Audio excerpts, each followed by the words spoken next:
But I realized that this is not the first time that the community of Kashmiri Pandits were attacked. There were six more instances in the history of Kashmir where the community of Kashmiri Pandits were attacked. Starting from the rule of Sultan Sikandar, the Mughals, to the Afghan ruler Assad Khan, the Kashmiri Pandits were brutally tortured and were forced to convert. Even in the book, The Valley of Kashmir, Walter Lawrence mentioned that Assad Khan used to tie up the Pandits two and two in grass sacks and sink them in the Dal Lake.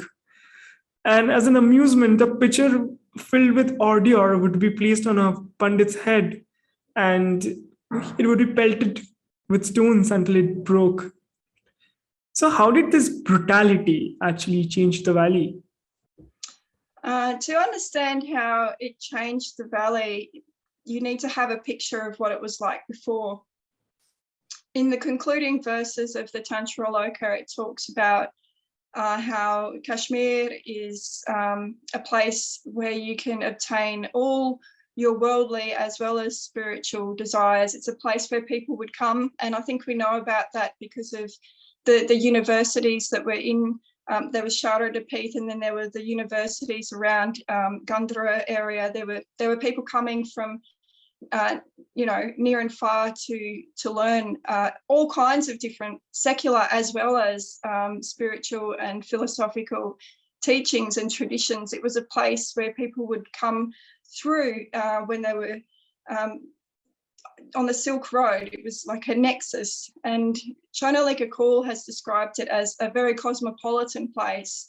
And actually Sri Abhinavagupta spoke about it as a place where people would come to live, because it was somewhere where they could get everything that they wanted, and it was just paradise. It was like a utopia. It was absolutely beautiful the way that he described it, and the culture was very liberal.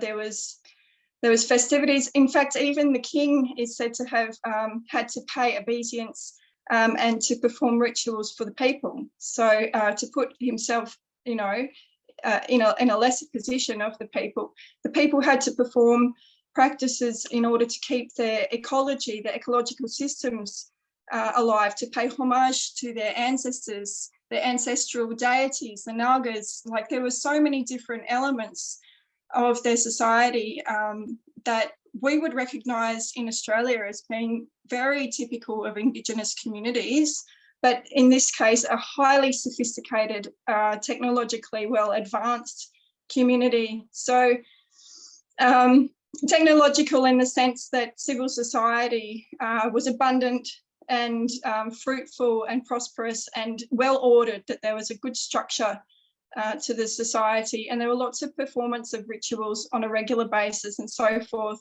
that marked their everyday lives. So the whole community would have to gather together to perform these types of rituals. So there was a sense of community not only with one's family and one's neighbourhood and one's villages, but with the whole entire world. It was, as Shonalika Kaul says, a cosmopolitan place. So when you look at it now, this notion of Kashmiriyat, which talks about this early cosmopolitan concept, it's based upon a theory that Sufism was able to encompass the principles of Shaivism. And what they often talk about is the sense that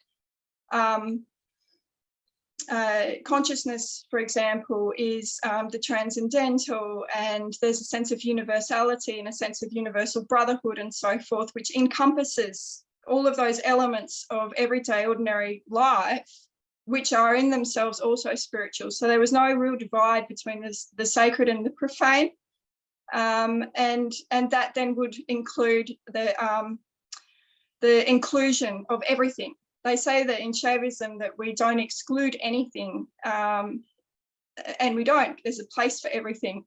We don't say, okay, well, we disagree with the Vedanta on these points, so we're going to throw it out.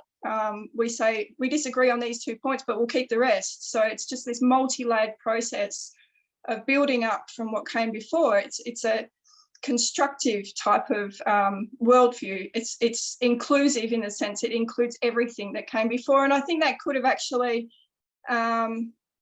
manifested to some extent where there was a capability for Islam to move over to the side of the Shaivites, yeah. But certainly Shaivism has not had to move over into. It's never incorporated Islam into itself. So Sufism is this point where Islam has had to come over and integrate aspects of Shaivism. However, there is a myth that Sufism is mystical and therefore, you know, it transcends the dogmatism of its fundamentalist Islam. But as we saw with the first wave of colonization and mass conversion, that was actually through the gateway of Sufism. So Sufism, in the sense of the Kashmiri model of Sufism, didn't evolve until much later. Nandrishi and Laleshwari did not have enough time, if they even did meet, which we don't know. We actually would say that they probably didn't, because the dates are just wrong. There's no time in that lifetime for the two to have met and hung out together and created this confluence of, you know, egalitarian cosmopolitanism in a full sense of ideology. So it's not possible that that happened to begin with. So it's built upon a lie. And I think that's the problem with this Kashmiri idea, that it's built upon a lie and it's built upon the appropriation of elements of Shaivism, but to the exclusion of Shaivism itself.